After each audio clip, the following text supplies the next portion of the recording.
Y bueno, ahorita les voy a comentar una crítica acerca de una película. Cabe aclarar que esta película solamente estuvo disponible para Cinemex. Ok. Por lo cual la anduve medio cazando aquí en el Cinemex que tenemos aquí en Play. Pero nunca se estrenó. Bueno, hasta el momento no se ha estrenado aquí en el de Play. Entonces me tuve que ir a Cancún a ver la película, lo cual valió mucho la pena. Ok. La película se llama Cartas de Van Gogh. Y como su nombre lo dice, Sí. habla un poco, digo un poco porque no es necesario, o sea, la película no es en sí la vida de Van Gogh, Ajá. pero es un 80% de la película. Es una... Hay muchas cosas de esta película increíble que no es tanto la historia, sino todo lo que está alrededor de ella. Ok. Por ejemplo, es una película que literalmente son cuadros vivientes, o sea, cuadros como hechos película, o al revés, películas hechos cuadros, que es de cuenta que tú estás viendo un cuadro de Van Gogh completamente y todo el tiempo. está animada, ¿no? Es una película animada. Ah, súper bien. ¿Qué implica esto? La película dura como hora y media, más o menos. Sí, más o menos. Que yo creo que es, o sea, una, la historia no daba para más tampoco, y dos, yo creo que era el tiempo suficiente, así como por todo lo que lleva a ser un minuto de rodaje. Claro. O sea, ya era suficiente una hora y media, ¿no? Todo empezó porque la directora, que se llama Dorota Kobiela, ella quería hacer un guión, quería hacer un corto inspirado en las obras de Van Gogh, así que tú vieras como quedó finalmente la película, ¿no? Y lo quería hacer así muy sencillo, ¿no? Ella es pintora, ella hacer la mayoría de los cuadros y a lo mejor que le ayudaran por ahí otras personas, Okay. y hacer un corto. El problema es de que, bueno, no el problema, sino que fue creciendo tanto el proyecto que se dio cuenta en algún momento que le tenía que meter más minutos al corto, ¿no? Ya haciéndolo largometraje, ¿no? Okay. Pero se enfrentaba a un gran problema: cómo pintar, porque cada cuadro es, o sea, literalmente cada cuadro del video es un cuadro de una pintura. Es una pintura hecha, cada cuadro que ves en la pantalla, ¿no? Entonces, son miles y miles de cuadros que se tuvieron que hacer para completar toda la película, ¿no? Por lo cual, primero empezaron a reclutar ahí mismo en Holanda y en Europa pintores, pero además no era cualquier pintor, tenía que dominar la técnica de Van Gogh, de ese realismo, impresionismo que tenía Van Gogh, ¿no? Es que, a ver, yo por ejemplo que he tenido la oportunidad de ver las obras de Van Gogh de cerca ahí en París, por ejemplo, es de verdad alucinante, o sea, la capacidad con la cual es que, por ejemplo, el arte, yo siempre lo he dicho, es que te tiene que conmover, ¿no? O sea, el arte te tiene que transmitir algo. te tiene que conmover, te tiene que transmitir. Y, por ejemplo, lo que a mí me transmitió al ver, por ejemplo, el retrato de Van Gogh en el Museo d'Orsay en París fue... El autorretrato. El autorretrato de Van Gogh, perdón, fue movimiento y una profundidad inmensa, o sea, de verdad. A diferencia, por ejemplo, de la Mona Lisa, este cuadro tan famoso, es más, hasta no hay nadie vigilándolo y hasta lo puedes tocar. O sea, obviamente no lo tocas, ¿no? Pero literal, si tú quisieras tocarlo, o sea, no hay nada que le impida, ¿eh? Bueno, hay cámaras de vigilancia. Bueno, sí, exacto. Pero bueno, ya lo habrás tocado, ¿no? Ya te habrán arrestado. Y también, por ejemplo, la habitación de Van Gogh. Ah, sí. Y la noche estrellada. De hecho, la habitación de Van Gogh me la regaló un amigo que es pintor. Ah, ya. De regalo, de cumpleaños, una vez me hizo el mismo cuadro de Van Gogh. Ah, sí. Y me lo regaló. Es que, literal, o sea, ahí puedes ver el movimiento. O sea, el movimiento está tan dibujado, va sobre un mismo ritmo. Es increíble. Y si tú dices que para esta película tuvieron que capturar, bueno, fueron 65,000 fotogramas, o sea, 65,000 cuadros. O sea, sí. Al final reclutaron a personas de muchas partes. Ajá. Fueron como 120 pintores que hicieron los 65,000 cuadros. Eran jornadas maratónicas, ¿no? Tenían que... Primero grabaron la película normal, en video, y después era poner a los pintores, a ver, tú vas a dibujar este cuadro, tú este cuadro. Entonces, haz de cuenta, literal, la adelantas tantito el siguiente cuadro a la película, y bueno, tú el otro. Entonces, imagínate, para hacer un segundo, un minuto de video, pues, te lleva muchísimo.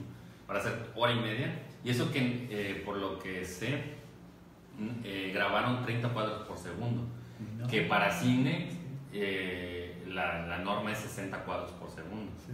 Entonces estos lo hicieron a la mitad. Y sí se ve de repente como ya sabes que se brinca un poco, ¿no? Pero no, bastante aceptable. O sea, nada que afecte a la obra, ¿no? Incluso le da un toque como... más estético. Exacto. Y bueno, ya centrándonos en la película. Al principio me costó un poco poner atención a la historia, porque te quedas así, wow, ¿no? ¿Qué estás viendo, no? Y por una parte, y por otra,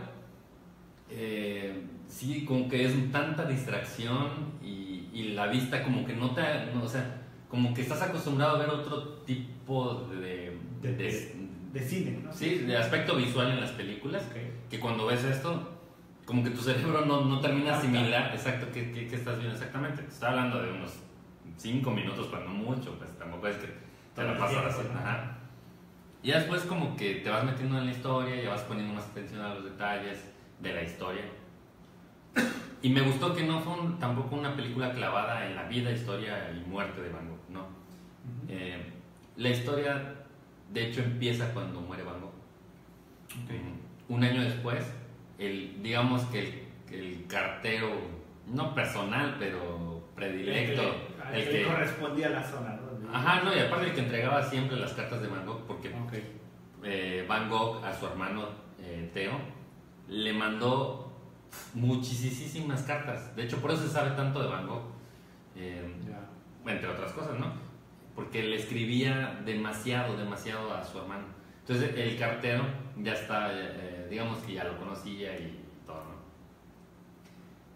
Después de un año había intentado entregarle la carta a Theo. Bueno, no, durante un año intentó entregarla, pero le regresaban la carta, no podía.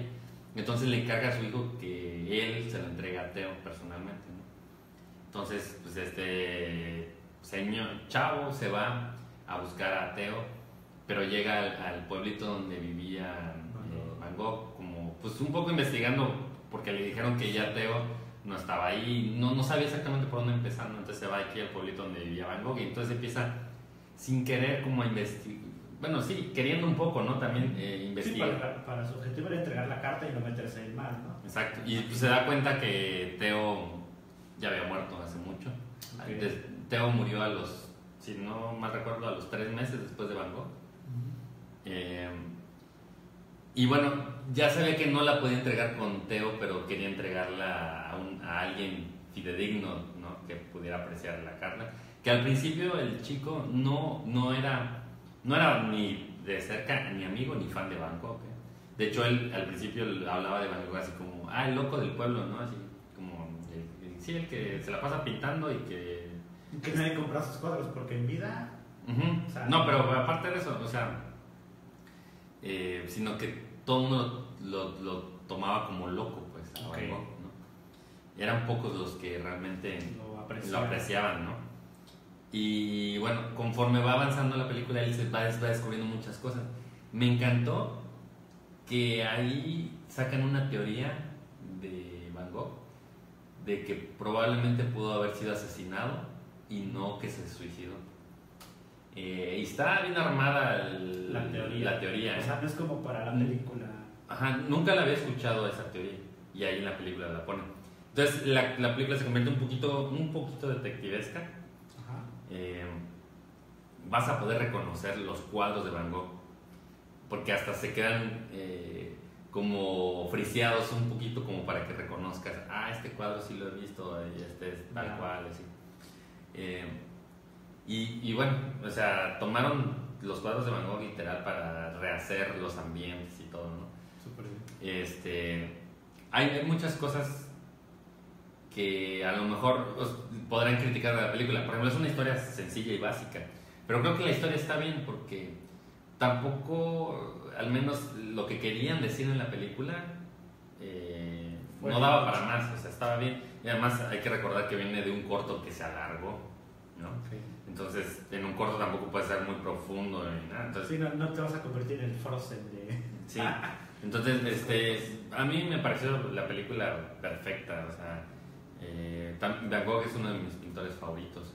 Entonces, muchas de las cosas que yo ya había leído de él y todo, al verlas ahí reflejadas o verlas desde otro punto de vista, estaba muy, muy chido, ¿no?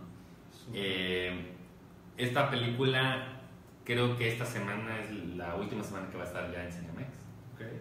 Así es que si no pueden verla hoy o mañana, creo que ya valió. Yo le daría a Cartas de Van Gogh. No le daría el 10 porque no es perfecta, pero un 9.5 sí se lo doy sin problema, sí. Recomendable. Es súper recomendada esta película. Y por cierto, si quieren saber un poquito más de la vida de Van Gogh, hay un libro que se llama igual, Cartas de Van Gogh, okay, que básicamente hace una recopilación de todas sus cartas y bueno, va a explicar un poco la historia de Van Gogh. Pero hay otro libro... Epistolar, ¿no? Se podría ¿Cómo? decir. Ajá. Epistolar. Y hay otro libro también muy bueno, que ese sí yo, el primero no lo he leído, el segundo que les voy a decir sí lo he leído, se me hace muy bueno, se llama Anhelo de Vivir. Es de un escritor que se llama Irving Stone y él abarca desde el periodo de cuando Van Gogh quería ser padre y estudió en un seminario y padre, o sea, cura, exacto, sacerdote y no padre biológico. Y después estuvo viviendo con unos mineros pero él en el sentido que era el párroco del lugar. Okay. Y al sentirse tan inútil y ver que la gente pues, trabajaba y muy fuerte y muchos morían debido a su trabajo, él decidió ser un minero y dejar el hábito. A escondidas porque nadie sabía que hacía eso. Según la iglesia pensaba que él estaba dando, ya sabes, la palabra de Dios y todo. Las minas, y no, él se metía a trabajar en lugares. Veía más útil ponerse a trabajar que esperar a que llegaran los mineros cansados y casi muertos y decirles, sí, y darle alivio con la palabra. Él mejor quería ponerse a trabajar como ellos. Y bueno, me gustó ese libro porque narra muchos matices de Van Gogh, su adicción al alcohol, específicamente al ajenjo, que hay una teoría que dice que probablemente se lo hizo volverse un poco loco. Lo raro de la situación de cómo ocurrió cuando se disparó, cómo ocurrió cuando se cortó la oreja, su relación con las prostitutas y la gente del pueblo, el poco dinero que tenía y cómo lo invertía únicamente para pintar. Cómo pasó de los 28 años a no recuerdo de qué edad murió, pero fueron pocos. A los 28 años él nunca había tocado un pincel, nunca había pintado absolutamente nada en su vida. Y a los 28 años empezó a hacerlo y se le volvió una obsesión que de hecho en esta película se ve que hay una escena donde él está pintando bajo la lluvia, está con un paraguas y él está pintando ahí, que también se me hace un poco tonto porque pues si está pintando al óleo no llegará muy lejos si está lloviendo, ¿no? Por más que tengas, porque se ve que está cayendo un aguacero y le saca una sombrilla así y está pintando. Pero bueno, es una exageración creo, pero sí era una adicción por parte de Van Gogh. Ahora, por ejemplo, que lo mencionas, en el Museo de Orangerie en París, estaba checando los menúfares de Monet, y ya en una sección aparte había un señor ya de edad avanzada con su caballete y todo replicando una pintura que estaba ahí expuesta. No recuerdo, es más, no sé si a lo mejor era de alguien famoso o no, pero como tú, ahorita justamente lo que dijiste de que se volvió una obsesión, bla, bla, bla, así, el señor, no sé cómo lo habrá hecho para obtener permiso, primero que nada, de de que le dejaran pintar y reproducir una obra de arte en un museo. Y punto número 2, que le dejen ingresar pues óleos o los materiales para pintar, porque eso también se vuelve un peligro para la misma obra o las obras que estén ahí expuestas, ¿no? Entonces a este grado pueden llegar tipos de obsesiones, pero este tipo de cosas que empiecen tarde a pintar, a escribir, ha pasado en muchos casos y han sido unas obras de arte. O sea, por ejemplo, Julio Cortázar, él sí empezó, por ejemplo, temprano, se podría decir, escribir, pero su obsesión era tan grande que no quería entregar algo mal hecho, que no publicó sus primeras obras, me parece que hasta los 30 años, pero él ya tenía 8 o 9 años de haber escrito. Y la primera carta, lo primero que escribió, se lo dio a su mamá, y su mamá lo guardó, a pesar de que Julio Cortázar dijo que lo tirara porque era algo muy malo, supuestamente desde la perspectiva de él. Su mamá jamás lo tiró, está resguardado, no se ha publicado, pero ese tipo de obsesiones, por ejemplo, son raras. Ahorita que dijiste justamente de estar viendo a Van Gogh así pintando bajo la lluvia, me recordó al señor ahí en el Museo de Orsay. ¿Cómo lo habrá hecho para conseguir entrar? Quién sabe, pero si alguien tiene una afición, jamás es tarde para empezarla, ¿no? Sí, y en este libro también hay otras cosas que resaltan de la personalidad de Van Gogh, como y más que, bueno, sí, su personalidad reflejada en la pintura. Por ejemplo, su hermano era su benefactor. Van Gogh no trabajaba, no tenía ingresos de nada, porque como tú bien dices, sus cuadros, él tampoco es como que los quisiera vender, claro, pero se los daba a su hermano como en forma de pago y agradecimiento de todo lo que hacía por él. Su hermano era un galerista, él se rodeaba de artistas y vendía cuadros, o sea, nadie mejor en esa época podía hacer la chamba de vender un cuadro que su hermano, y sin embargo su hermano no podía venderlos. Logró vender un cuadro y lo malvendió. Imagínate. Y lo más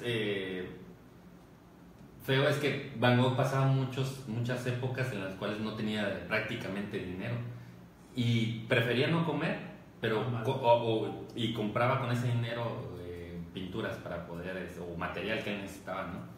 Y un poco de esa obsesión entre que no tenía a veces dinero y quería seguir pintando, él hacía sus propias pinturas. Inventó técnicas. O sea, el óleo él lo fabricaba, ¿no? Utilizaba minerales o cosas que encontraba y hacía. Por eso has visto que la técnica de Van Gogh es como un poco abultada de pintura, porque no es el óleo normal que vas a encontrar. Sí, de hecho, por ejemplo, cuando yo le estaba viendo, de verdad que no es una cosa que digas, ay, porque sabe de arte o X, pero es que tú ves las obras realmente, por ejemplo, en vivo, y ves una plasta muy fina, como de base, y después, efectivamente, así como literal, como si hubiera aventado el pincel, así se ve el trozote de pintura así enorme, pero con un ritmo y un sentido hacia la misma dirección que tú dices, wow, o sea, ¿cómo lo he hecho? Incluso esas líneas así, plastas gordas de pintura, se ven las imperfecciones, se podría decir, pero no es porque lo haya hecho mal, sino porque, como tú dices, el material a lo mejor, como tú dices, a la vez tuvo que experimentar. Da Vinci también experimentó, y por eso muchas de sus obras se perdieron, porque no estaban trabajando a veces estaba trabajando una obra que iba a perdurar o que se iba a hacer famosa, pero él en esa época estaba experimentando con muchas técnicas. Entonces es muy interesante lo que acabas de decir de Van Gogh. Sí, y por cierto, Alfonso Poncho dice presente Kaleidoscopers. Gracias, Poncho, ya te estaba escribiendo que muchas gracias. Y bueno, en resumidas cuentas, vayan a verlo, es una obra de arte, tanto en la pintura como en el video.